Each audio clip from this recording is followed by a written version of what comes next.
நம்முடைய இளமை காலங்கள் பார்த்திங்க அப்படின்னா ஒரு அற்புதமான காலம்.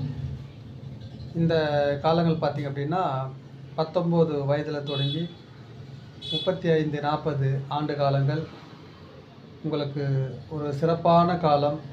உங்கள் வாழ்க்கையில் நீங்கள் முதுமையில் எப்படி வாழணுன்ற தீர்மானிக்கின்ற ஒரு காலம் இது. இந்த காலங்கள் பார்த்திங்க அப்படின்னா உங்களுடைய வேலை, குடும்பம்,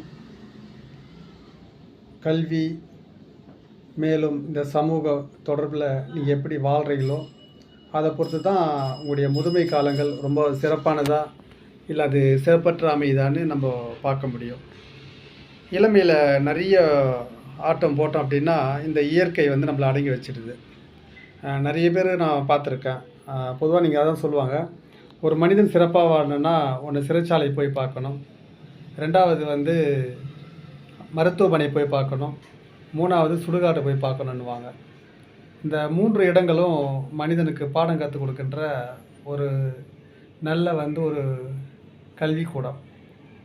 அங்கே பார்த்திங்கன்னா 2 கால் இல்லை, கை இல்லை, இல்லை உடல் ஊனம், இல்லை கோமாவில் பாதிக்கப்படுறது, இந்த மாதிரி சில வேண்டாத விஷயங்களை சந்திக்க வேண்டியதாக இருக்குது இளைய தலைமுறையினர்.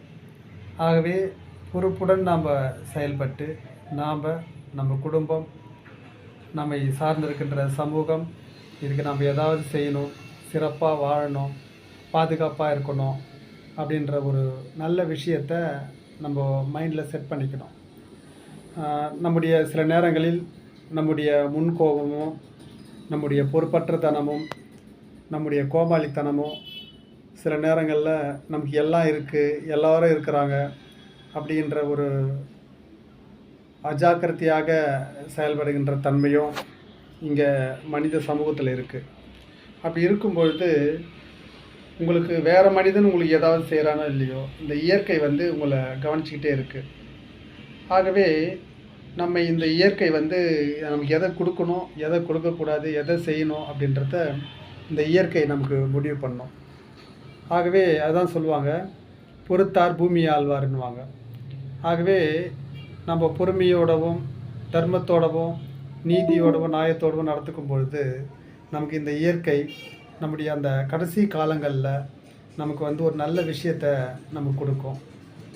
ஆகவே அன்பு, கருணை, தயவு, தர்ம குணம், தயால குணம் இவைகளை நம் வாழ்வில் நோக்கமாக கொண்டு நமது குடும்பம், நமது சமூகம் என்ற அக்கறையோடு சிறப்பாக வாழ எல்லாம் வல்ல ஆண்டவனை நான் வேண்டிக் கொள்கிறேன். நன்றி.